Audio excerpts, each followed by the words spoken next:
నమస్తే. ఏపీ ఎన్నికలకు సంబంధించి 2 పార్టీల మేనిఫెస్టోలు వచ్చేసినాయి. మొన్న వైఎస్ఆర్సీపీ మేనిఫెస్టోని జగనన్న గారు ఒక పవర్ పాయింట్ ప్రెజెంటేషన్ లాగా ప్రజెంట్ చేశారు. ఈరోజు చంద్రబాబు నాయుడు గారు కూటమి మేనిఫెస్టో అంటే పవర్ స్టార్ పవన్ కళ్యాణ్ గారు ఉన్నారు, బీజేపీ ప్రతినిధి కూడా ఉన్నారు. ఈ ముగ్గురు కలిసి ఈరోజు రిలీజ్ చేశారు. ఈ 2 మేనిఫెస్టోల్లో ఉన్న తేడా ఏంటి, మరి దీని మీద అనాలిసిస్ చేయడానికి మనతో ఉన్నారు ముంజేటి రామారావు గారు. ఆయన కమెండో ఎడిటర్, సీనియర్ జర్నలిస్టు. ఆయనతో మాట్లాడి తెలుసుకుందాం. సార్ నమస్తే అండి. నమస్తే అండి సార్. 2 మేనిఫెస్టోలు వచ్చేసినాయండి, టీడీపీ మేనిఫెస్టో, వైసీపీ మేనిఫెస్టో. ఈ 2 మేనిఫెస్టోలు చూస్తే మీకు ఏమనిపించింది? సార్, యాక్చువల్గా మేనిఫెస్టో అంటే జనరల్గా మనం ఏమనుకుంటామంటే ఇందులో ఏవైతే ఉన్నాయో అవన్నీ ఖచ్చితంగా అమలు జరుపుతారు 5 ఏళ్ళలోని మనం దృఢంగా నమ్ముతాం.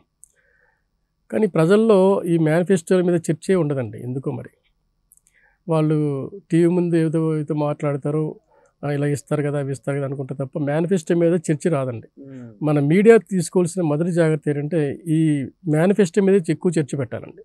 వీళ్ళు దేని మీదకి ప్రజల మధ్యకి వెళ్తున్నారు, ఓటు ఆడడానికి ముందు ఏమి ఇస్తానంటున్నారు అన్న దాని మీద చర్చ ముందు పెడితే తప్ప ప్రజల్లో అవగాహన పూర్తిగా రాదండి. నేను ఎందుకు ఓటేయాలి, ఎవరికి ఓటేయాలని తెలియాలంటే ఈ మేనిఫెస్టోకి మించి వాళ్ళు ఇంకేం చేయరు కదా. సో ఏదైతే చేస్తారన్నారో ముందే చెప్పేస్తున్నారు. సో అది చేసిన వాస్తవాన్ని మనకు సరిపోతున్నాయా లేదు ఇందులో ఇంకేమైనా మనం అనుకున్నది ఏమైనా చేయట్లేదా అన్న విషయం చర్చ అతను తన మైండ్లో పెట్టాలంటే ముందు మన మీడియా అతని మైండ్లోకి ఇంజెక్ట్ చేయాలండి మేనిఫెస్టో. ఈ 2 పార్టీలు మేనిఫెస్టోని రిలీజ్ చేశాయండి. తెలుగుదేశం పార్టీ ఈరోజు ముందు ఇచ్చింది, మననేమో జగన్మోహన్ రెడ్డి గారు కూడా ఇచ్చారండి. ఇప్పుడు తెలుగుదేశం మేనిఫెస్టోలో బాగా అట్రాక్ట్ చేసే పాయింట్స్ ఏంటంటే డిఎస్సి. మేము రాగానే డిఎస్సి ఫస్ట్ సంతకం పెడతానంటున్నారని. అది ఎప్పటి నుంచో యూత్ కోరిక. లక్షలాది మంది గ్రాడ్యుయేట్స్ ఉన్నారు, ఇంజనీర్స్ ఉన్నారు, వాళ్ళందరూ వెయిట్ చేస్తుంది డిఎస్సి కోసం. సో అది వస్తే మా ఉద్యోగాలు వస్తాయి, మా కుటుంబాలు బాగుపడతాయి అన్నది మెయిన్. రెండోది 20 లక్షల మందికి ఉద్యోగాలు ఇస్తానన్నారు ఆయన, యూత్కి ఇస్తారన్నారు ఆయన. అలాగే నిరుద్యోగులైన 18 సంవత్సరాలు నిండిన ఆడపిల్లలకి డబ్బులు ఇస్తానంటున్నారు ఆయన. అంటే ఏంటి, నిరుద్యోగులకి ఎందుకు ఇవ్వాలంటే వాళ్ళు ఏదైనా ఎక్కడికో ట్యూషన్స్కి వెళ్ళాలి, ట్యూటోరియల్లో జాయిన్ అవ్వాలి, వాళ్ళు డబ్బులు కావాలి చదవాలంటే. ఇప్పుడు నిరుద్యోగ భృతి 3000 నా చిన్నప్పటి నుంచి వింటున్నాను, నిరుద్యోగ భృతి పార్టీ ఇస్తుంది అంటున్నారు, కానీ ఎప్పుడు అమలు కావట్లా. సో దీని మీద చర్చ ఉంటేనే అమలు జరుగుతాయండి. చర్చ లేకపోతే అమలు జరగదు. మనమే మర్చిపోతే ఇంకా ప్రభుత్వాలకు ఏముంటుందండి, గెలిచిన గవర్నమెంట్ ఏం పట్టించుకుంటుంది. సో ఈ చర్చ మనం పెడితే తప్ప దీని మీద రేపు చేయకపోతే అడిగే పరిస్థితి రావాలండి జనాలకి. మేనిఫెస్టోకి వచ్చేటప్పటికి డిఎస్సి మీద టీడీపీ వాళ్ళు ఏమో డిఎస్సి ఇస్తానన్నారు, 20 లక్షల మంది ఉద్యోగాలు ఇస్తున్నారు. మహిళలకైతే అట్రాక్ట్ చేసే 3-4 పాయింట్స్ ఉన్నాయండి. ఒకటి ఫ్రీ గ్యాస్ ఇస్తానన్నారు, 3 బస్సు ప్రయాణం ఒకటి. బస్సు ప్రయాణం ఆల్రెడీ సక్సెస్ఫుల్ ఎజెండా అది, ఎందుకంటే కర్ణాటక సక్సెస్ అయింది. సో అదొకటి. సో మహిళలకు కనిపించేది ఇది, ఓటర్లో సగం మంది మహిళలే కనుక. సో టీడీపీ మేనిఫెస్టో చూస్తే మీకు మహిళలకు కానీ, యూత్కి కానీ, నిరుద్యోగ మహిళలకు కానీ బాగా అట్రాక్ట్ కనిపిస్తుందండి. ఇందులో డబ్బులు ఇచ్చేది ఏమి లేదండి, వాళ్ళకి ఉపయోగపడే పథకాలు కనిపిస్తున్నాయి.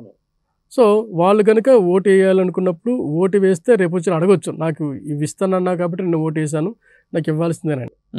సో ఇది మనకు కనిపిస్తాయి. ఇకపోతే ఇంకొక టీడీపీలో మనకి ఏంటంటే మనకి ఎక్కువగా కనిపించేది ఈ మేనిఫెస్టోలో ప్రభుత్వం కనుక చేయదగ్గ హామీల్లో ఈ ఉచితంగా ఇచ్చే పథకాల వైపు కాకుండా నిర్మాణం వైపు, ప్లస్ ఉద్యోగ కల్పన వైపు, విదేశీ విద్యకి సహాయం చేయడం కోసం ఇవన్నీ మనకు కనిపిస్తున్నాయండి. ఇవన్నీ గత ప్రభుత్వంలో వాళ్ళు కొన్ని సక్సెస్ చేసి చూపించారు, ఇప్పుడు అవన్నీ కంటిన్యూ అవుతున్నాయి. అంటే జగన్మోహన్ రెడ్డి ఏవైతే బటన్ నొక్కే డబ్బులు ఇచ్చే పథకాలు ఏవైతే ఉన్నాయో వాటిల్ని కాదని ఇటువైపు తిప్పే ఆశ కల్పించే పరిస్థితులు ఇక్కడ కనిపిస్తున్నాయండి. ఇప్పుడు మొన్న జగన్మోహన్ రెడ్డి గారి పథకాలు తీసుకోండి, మీకు మొదటి నుంచి మీకు ఏం కనిపిస్తుందంటే, ఫస్ట్ చూడండి సార్, వైఎస్ఆర్ చేయూత 75,000 నుంచి 1,00,000 పెంచుతానన్నారు. వైఎస్ఆర్ కాపు నేస్తం 60,000 నుంచి 1,20,000 పెంచుతానన్నారు. వైఎస్ఆర్ ఈబీసీ నేస్తం 45,000 నుంచి 5 ఏళ్ళలో 1,05,000 పెంచుతానన్నారు. జగనన్న అమ్మఒడి పథకం 15,000 నుంచి 17,000 పెంచుతానన్నారు. సో 2 విడతల్లో పెన్షన్ 3,500 రూపాయలు పెంపు అన్నారు. ఇవన్నీ ఏంటండి, అన్ని డబ్బులు ఇవ్వడం కోసం ఒక ముఖ్యమంత్రి, ఒక ప్రభుత్వం అవసరమా అలా చర్చ రావడం కోసం ముఖ్యమంత్రి పదవి అవసరమా కదండి. సో ఈ డబ్బులు ఇవ్వడం కాదు కదా మనం చేయాల్సిన పని. సో డబ్బులతో పాటు మనకి ఆసరా కావాలి, మనకు ఒక ఆరోగ్యం కావాలి, మనకు ఉద్యోగ కల్పన కావాలి, మనం సంపాదించుకునే పరిస్థితులు కనిపించాలి. అవును, ఇండస్ట్రీస్ తేవాలి. నెక్స్ట్ జనరేషన్ గురించి ఆలోచించాలి. ఇవన్నీ ఈ పథకాలు మనం తీసుకుని నెక్స్ట్ జనరేషన్ గురించి మనం చేసింది ఏం లేదు కదండి. ఇది ఒక విద్యుతుడైన ఒక రైతుకి ఈ డబ్బులు వస్తే కొంత సద్వినియోగం. అంటే ఆయన స్టార్టింగ్లో ఏమన్నారంటే ఇది ఒక పవిత్రమైన గ్రంథం, ఇది ఒక బైబిల్, ఇది ఖురాను, ఇది భగవద్గీత అంటూ ఆయన మొదలుపెట్టారు మేనిఫెస్టోని. నిజమండి. ఇప్పుడు బైబిల్ని, ఖురాన్ని, భగవద్గీతని మనం కాదని మనం ఏమైనా పనులు చేస్తున్నప్పుడు ఏ బైబిల్ వచ్చో మనల్ని అడుగుతుంది, ఏ ఖురాన్ వచ్చో మనసు ఇచ్చేస్తున్నారు, ఏ భగవద్గీత వచ్చో మనల్ని గల్ల పట్టుకుంటుందండి. సో దేవుడి పేరు చెప్పడం కాదండి, ఇవి చట్ట రూపంలో ఉండాలండి. ఏవైతే మనకి మేనిఫెస్టోలో ఇస్తున్నవి ఏవైతే ఉన్నాయో, ఎన్నికల కమిషన్ నీ మేనిఫెస్టోని మేము కూడా అఫీషియల్ చేస్తున్నాము, ఇస్తున్నప్పుడు నీ 5 ఏళ్లలో ఈ మేనిఫెస్టో మీద వర్క్ చేయాలి, చేయకపోతే నిన్ను నెక్స్ట్ మళ్ళీ ఎలక్షన్ ఇచ్చినప్పుడు నీకు ఈ శిక్ష ఉంటుంది, లేదంటే నీకు మేము పబ్లిష్ చేస్తాము నువ్వు చేయలేకపోయావని. ఇట్లాంటి ఒక నెట్వర్క్ కానీ ఇట్లాంటి ఒక ప్రభుత్వం ఒక సిస్టమ్ ఉంటే తప్ప ఇలా కళ్ళబల్లి కబుర్లు చెప్పే మేనిఫెస్టోలు రాక ఎప్పటికప్పుడు సమీక్ష జరగాలి, మనం ఏం చెప్పాము ఏం చేస్తున్నాం అంటే చట్టరూపంగా ఉండాలి. చట్టరూపంగా ఉండాలి. బైబిల్ రూపంగానే, ఖురాన్ రూపంలో కానీ, భగవద్గీత రూపంలో కాదండి. అట్లా అతిక్రమిస్తే ఎవరు శిక్షిస్తారండి? సో ఈ చట్టరూపంగా ఉండాలి. దీన్ని అంటే ఏంటంటే ఒక మనకి ఏమంటే ప్రామిసరీ నోట్ లాగా, అంటే మీరు వాటర్కి ప్రామిసరీ నోట్ రాసి ఇచ్చారు ఇవన్నీ నేను చేస్తున్నానని. సో మేనిఫెస్టో అనేది ప్రామిసరీ నోట్ లాగా రాసి ఇచ్చిన స్థాయిలో ఉన్నప్పుడు ఇవ్వకపోతే ఏంటి పరిస్థితి? అతను ఆ పార్టీకి అనర్హత చేయాలా, లేదా ఆ పార్టీని డిస్క్వాలిఫై చేయాలా, లేదా ఆ పార్టీ ఇట్లాంటిది ఏదో ఒకటి తీసుకురాకపోతే ఇలా అలవకానే హామీలు ఇచ్చి గెలిచిన తర్వాత ఆ పాటించకపోయినా మళ్ళీ ఎలక్షన్కి వచ్చే పరిస్థితి వస్తుందండి. ఇది మనకి అన్ని చోట్ల కనిపిస్తుంది. దీన్ని నిరోధించాలంటే ఏవైతే మేనిఫెస్టో ఉందో ఆ మేనిఫెస్టోని ముందుగానే అప్రూవల్ తీసుకోవాలి ఎలక్షన్ కమిటీ నుంచి, ఎలక్షన్ కమిషన్ నుంచి. ఎలక్షన్ కమిషన్ కూడా దాన్ని రికగ్నైజ్ చేసి దాన్ని చట్టపరి తీసుకొచ్చి నెక్స్ట్ ఎలక్షన్లో ప్రజలు చెప్పగలిగారు నువ్వు ఇన్ని హామీలు ఇచ్చావు ఇవ్వలేకపోయింది అనేది. ఇప్పుడు ఆస్తులన్నీ మనం చెప్తున్నాం కదండి, లేని ఆస్తులు మనం లేని ఆస్తులు చెప్పట్లే, ఉన్న ఆస్తులు మనం చూపిస్తున్నాం. ఒకవేళ ఉన్న ఆస్తులు చెప్పకపోతే నువ్వు శిక్షిస్తున్నావు. మరి దీని విషయంలో ఎందుకు సీరియస్గా తీసుకోదు ఎలక్షన్ కమిషన్? సో మేనిఫెస్టోలో ఈ పాయింట్స్ని కూడా ఎలక్షన్ కమిషన్ పబ్లిష్ చేసి ఈ హామీ ఇచ్చింది కనుక మీరు ఓట్లు వేయండి అని అంటున్నారు. సో వాటర్కిను పార్టీకి మధ్య, మేనిఫెస్టోకి మధ్య ఎలక్షన్ కమిషన్ సంధానకర్తగా ఉండాలండి. ఉంటేనే మనకి మేనిఫెస్టో చర్చ నడుస్తుందండి.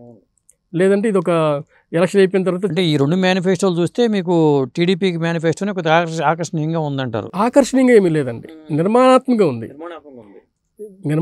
ఉంది. ఎందుకంటే మనకు కావాల్సిన నిర్మాణాత్మకం కావాలి. ఇప్పుడు డిఎస్సి ఉద్యోగాలు వస్తాయి, 20 లక్షల యూత్కి ఉద్యోగాలు వస్తున్నాయి, ఇట్లాంటి పథకాలు కనిపిస్తున్నాయి. ఒకవేళ నిరుద్యోగ భృతి వస్తుంది, అమ్మాయిలకి ఇస్తున్నారు. ఇకపోతే అమ్మఒడి ఇవన్నీ కంటిన్యూ అవుతాయి అనుకోండి. పెన్షన్ కూడా 4,000 చేశారు. పెన్షన్ 4,000 చేశారు. వాళ్ళు పెంచిన పెన్షన్ ఏమో 500 పెంచారు. అది 2028లో 250 పెంచుతారట, 2029లో 250 అంట. అంటే అప్పుడు దాకా 3,000. ఈ చంద్రబాబు నాయుడు గారు రాగానే 4,000 ఇస్తామని చెప్పారు అన్నారు. సో దాంతో అక్కడ తుస్సు అయిపోయింది వాళ్ళది. సో ఇవన్నీ ఆకర్షణీయ పథకాలండి. దీనికి మనం పోటీ పడుతున్నాం, ఆ పార్టీ ఈ పార్టీ పోటీ పడుతున్నాయి. కానీ పోటీ పడింది నిర్మాణాత్మకమైన సబ్జెక్ట్స్ దగ్గర అండి. అక్కడ మీకు వైకాపా టీడీపీతో పోటీ పడలేకపోయింది, ఖచ్చితంగా పోటీ పడలేకపోయింది. అందులో మీకు ఎంత మాత్రం కూడాను పోటీ పడలేని, అంటే అభివృద్ధి అంటేను చంద్రబాబు నాయుడు, అభివృద్ధి అంటేను బీజేపీ, అభివృద్ధి వైపే నేను ఆలోచిస్తున్నానని పవన్ అంటున్నారు. ఆ మేరకే వీళ్ళ మేనిఫెస్టో, ఇవాళ మేనిఫెస్టో టీడీపీది రిలీజ్ చేశారండి. వాళ్ళు మేనిఫెస్టో వరకే ఫోకస్ పెట్టారు, వాళ్ళు ఏం చెప్పదలుచుకున్నారు అదే రిలీజ్ చేశారు. కానీ మన జగన్మోహన్ రెడ్డి గారు ఏం చేశారంటే 2014 చంద్రబాబు నాయుడు గారి మేనిఫెస్టో ఇది, 2019లో వాళ్ళ మేనిఫెస్టో ఇది, మాది ఇది. అంటే ఆ కంపేర్ చేసుకుంటూ వచ్చి వాళ్ళు ఏమి చేయలేకపోయారు, మేము ఇది చేసామని చెప్పుకుంటూ వచ్చి వాళ్ళ విమర్శలే ఎక్కువ చేసి ఉన్నాయి. అవునండి, మన దాంట్లో ఇవాళ వాళ్ళు టచ్ చేయాల, ఆ విషయాలు టచ్ చేయాల, మేమేం చేయబోతున్నాం అనేది వాళ్ళు ఫోకస్ పెట్టారు.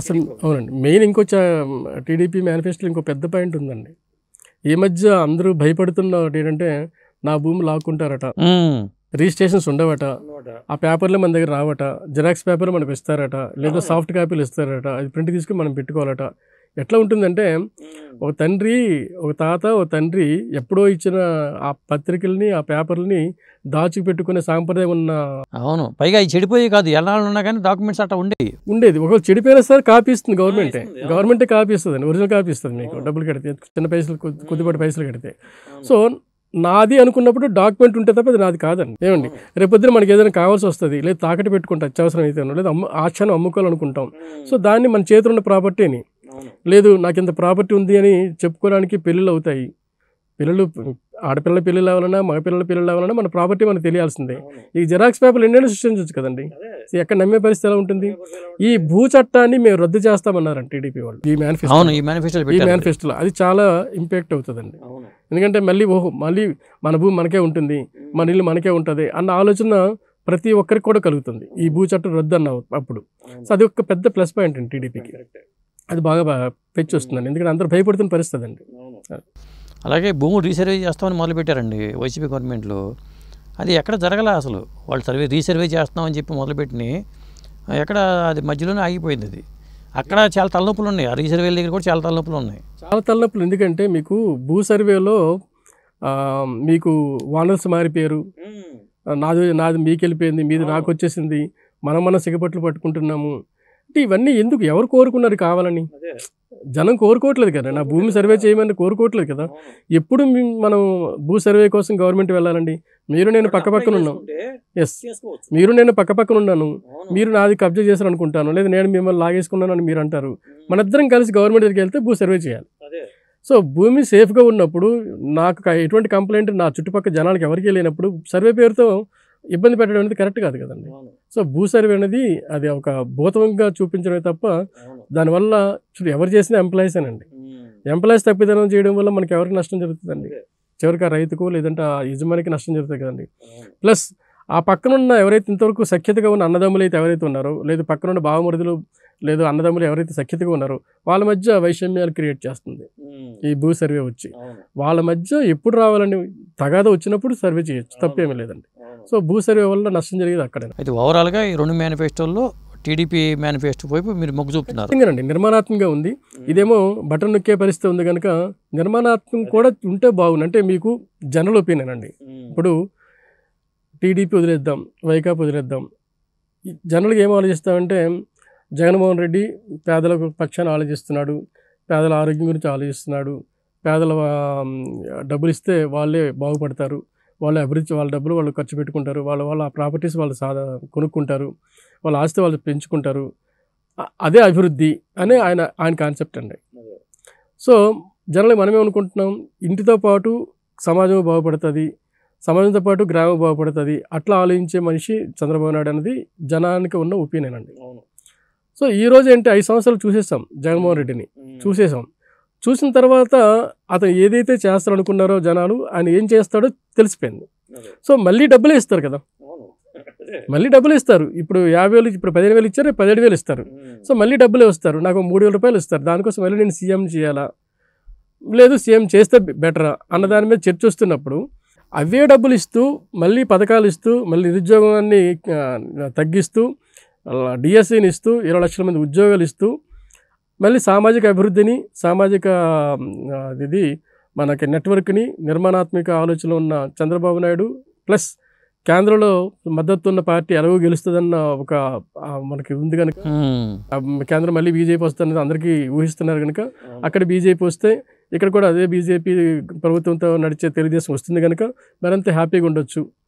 సో ఏదైతే మనం తెలుగుదేశం పార్టీతో 5 ఏళ్ళు లేకపోవడం వల్ల నష్టపోయాము, అది మళ్ళీ వస్తుంది అన్న ఆలోచన ఒకటి.